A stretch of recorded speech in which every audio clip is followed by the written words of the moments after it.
Sri Lanka సిరీస్తో head కోచ్గా గౌతీ బాధ్యతలు చేపట్టాడు.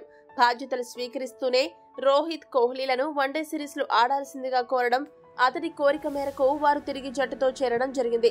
T20 జట్టు కెప్టెన్ గా హార్దిక్ ని కాదని గంభీర్, సూర్యకుమార్ ని ఎంపిక చేసి సంచలన నిర్ణయం తీసుకున్నాడు. అంతేకాదు, లంక సిరీస్ లో గంభీర్ బ్యాటర్ల చేత కూడా బౌలింగ్ వేయించి సరికొత్త ఆల్రౌండర్లను తయారు చేసే కార్యక్రమానికి శ్రీకారం చుట్టాడు. ఇప్పుడు గంభీర్ ఒత్తిడి మేరకు టీమిండియాలో మరో మార్పు కూడా జరిగింది.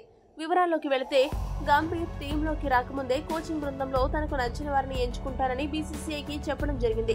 బీసీసీఐ కూడా అతడికి ఈ విషయంలో స్వేచ్ఛ ఇవ్వడంతో అసిస్టెంట్ కోచ్ గా అభిషేక్ నాయర్, బౌలింగ్ కోచ్ గా మోర్నీ మోర్కెల్ పేర్లను గంభీర్ రికమెండ్ చేశాడు. అయితే అభిషేక్ నాయర్ ఎంపికకి గ్రీన్ సిగ్నల్ చెప్పిన బోర్డు సౌత్ ఆఫ్రికా దిగ్గజం మోర్కెల్ విషయంలో ఎటూ తేల్చలేదు.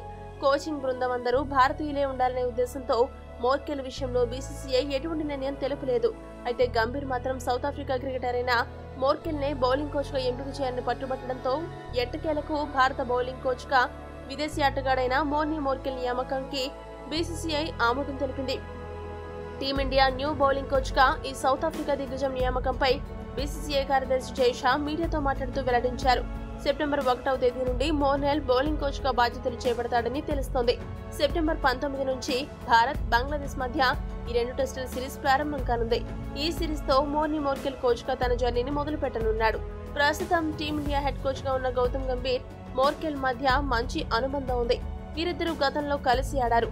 2014 ఐపీఎల్ సీజన్ లో కోల్కతా నైట్ రైడర్స్ గంభీర్ సారథ్యంలో టైటిల్ సాధించినప్పుడు మోర్నీ మోర్కెల్ కేకేఆర్ జట్టులో సభ్యుడు కూడా. గంభీర్ లక్నో సూపర్ జైంట్స్ కి మెంటర్ గా ఉన్న సమయంలో మోర్కెల్ లక్నో జట్టుకి బౌలింగ్ కోచ్ గా పనిచేశాడు. అంతేకాదు, మోర్కెల్ కు అంతర్జాతీయ క్రికెట్ లో కోచ్ గా పనిచేసిన అనుభవం కూడా ఉంది. గంభీర్ పట్టుబట్టి మరీ బౌలింగ్ కోచ్ గా ఎంపిక చేసిన మోర్కెల్ టీమిండియా బౌలింగ్ లో ఎటువంటి వైవిధ్యాలు తీసుకురానున్నాడో వేచి చూడాలి.